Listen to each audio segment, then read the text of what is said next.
নতুন ভাবে আবার বাবরি মসজিদ নির্মাণের কাজ শুরু হয়েছে। ওই কাজে ৩০০ কোটি টাকা লাগবে।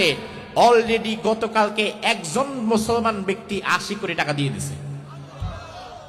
শুধু তাই না, আমি দেখে অবাক হলাম, চোখে পানি এসে গেল।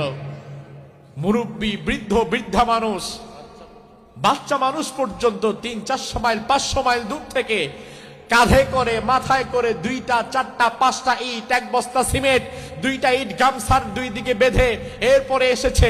তাদের একটাই দাবি, এই বাবরি মসজিদের জন্য আমার দেওয়া একটা ইটও থাকে।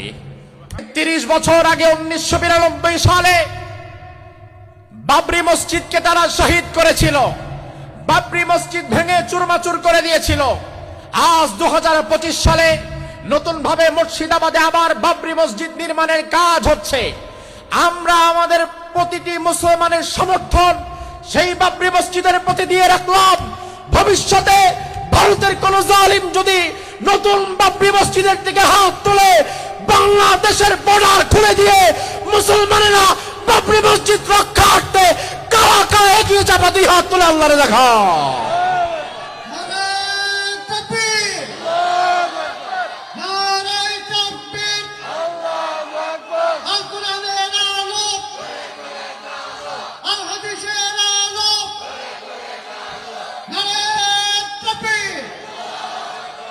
তার কারণ আমার ভাইয়েরা, মসজিদ কার?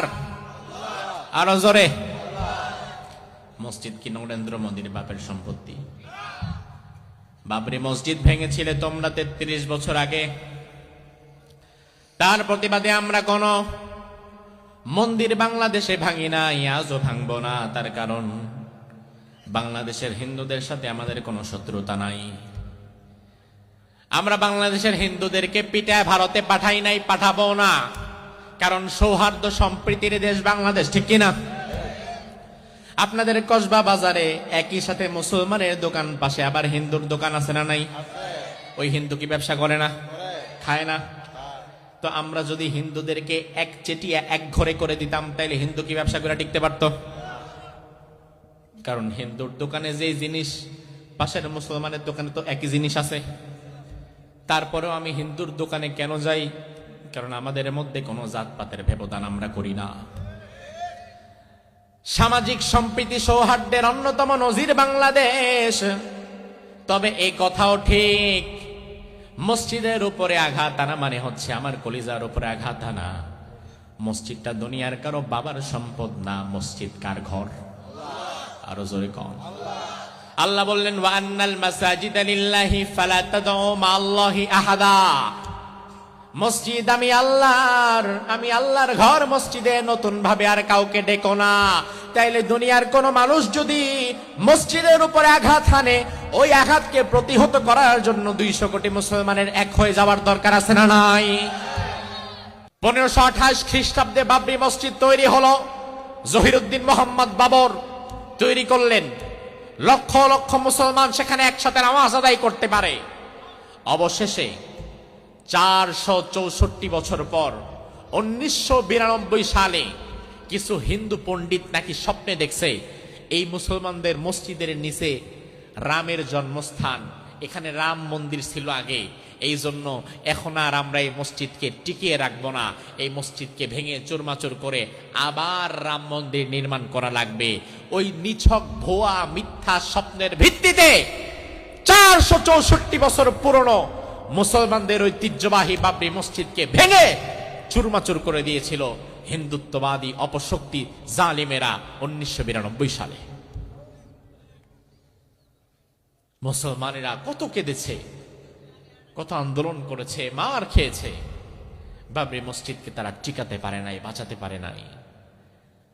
আর ওই জালিমের দল মনে করেছিল যে মসজিদ ভেঙে দিয়েছি মানে ইসলাম শেষ হয়ে গেছে। আসলে একটা মসজিদকে যদি ভেঙে ফেলা হয়, তাইলে কি ইসলামকে মিটিয়ে দেওয়া যায়? ইসলামকে কি শেষ করে দেওয়া যায়?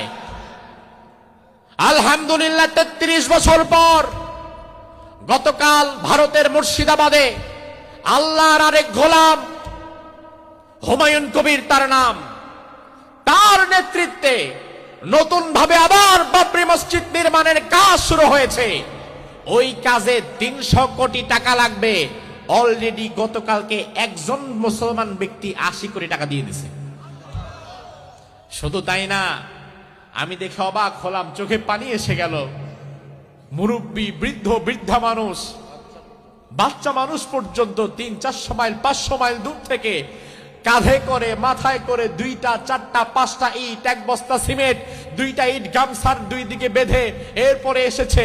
তাদের একটাই দাবি, এই বাবরি মসজিদের জন্য আমার দেওয়া একটা ইটও থাকে। সুবহানাল্লাহ কইবেন না? এত পরিমাণ স্বতঃস্ফূর্ত ভাবে মুসলমানেরা গতকালকে আবার নতুন ভাবে বাবরি মসজিদের ভিত্তিপ্রস্তর স্থাপন করেছে। লক্ষ লক্ষ মুসলমান সমবেত হয়েছে। হিন্দুত্ববাদী জালিমদের মাথায় আগুন ধরে গেছে।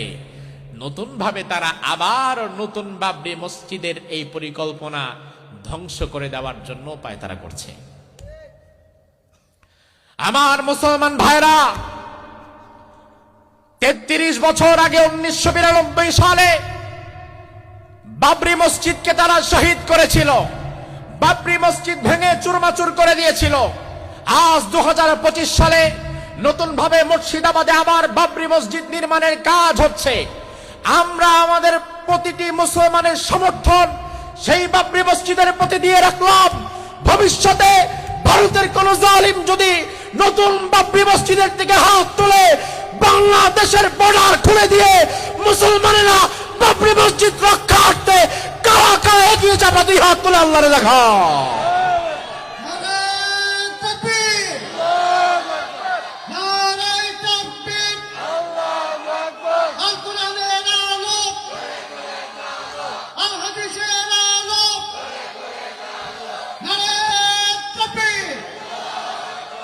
তার কারণ আমার ভাইয়েরা, মসজিদ কার?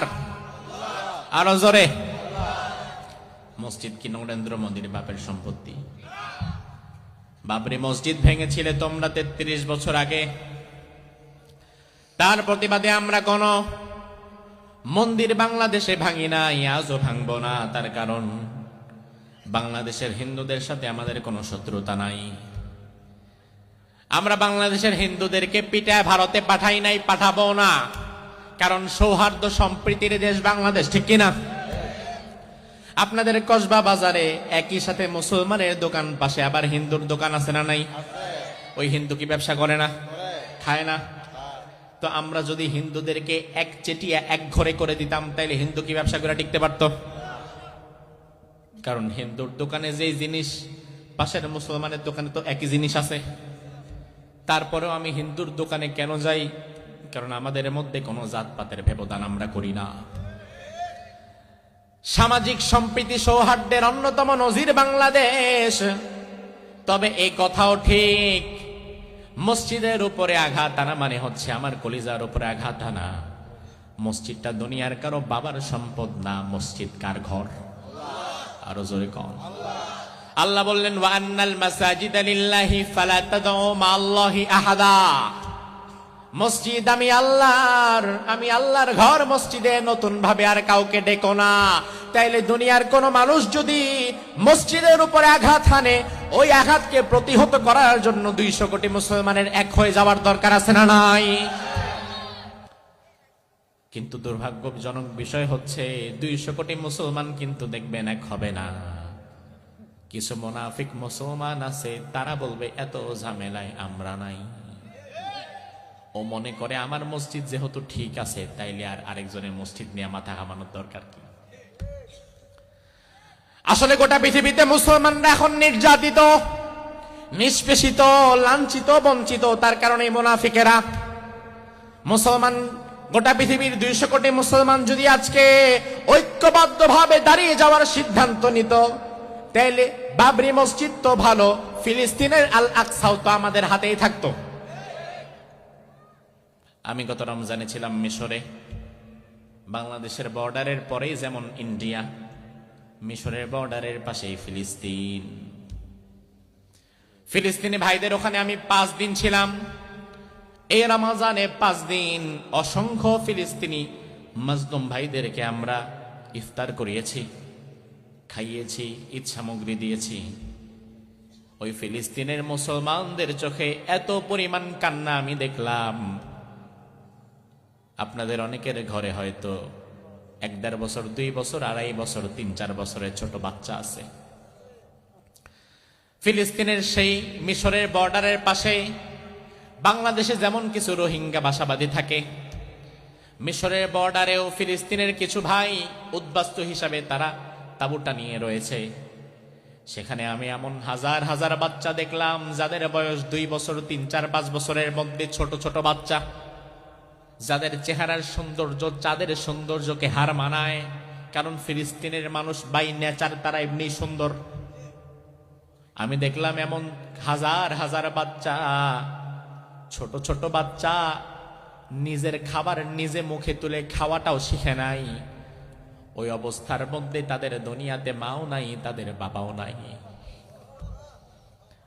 আমরা যখন 1 প্যাকেট বিস্কিট অথবা ইফতারের সময় 1 প্যাকেট বিরিয়ানি অথবা কোনো খাদ্য সামগ্রী নিয়ে যেতাম, ওই ছোট ছোট বাচ্চারা ক্ষুধার তাড়নায় একটা প্যাকেট দেখে সবাই হামলে পড়তো। আপনার বাচ্চার পেছনে পেছনে ঘুরেন, খাইতে চায় না কত খাবার। আর ওই জান্নাতি ফুটফুটে শিশুগুলো কোনো খাবার নাই। কেউ খাবার যদি দেয়, ওই খাবার খাওয়ার জন্য দৌড়ে ছুটে যায়। কেন এত দুঃখ দুর্দশা আমাদের? কেন ফিলিস্তিনের শিশুরা খাবার পায় না? কেন আল-আকসা আমাদের হাতে নাই? কেন বাবরি মসজিদ তারা ভেঙে ফেলছে বারবার? কেন বাবরি মসজিদ আমরা বাঁচাতে পারলাম না? আল-আকসা কেন আমাদের হাতে রাখতে পারলাম না?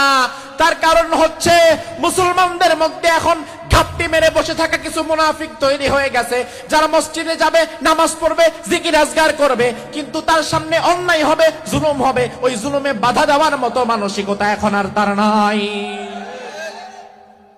এই মুনাফিকগুলার জন্যই মূলত ইসলাম আজকে নির্যাতিত, ঠিক কিনা?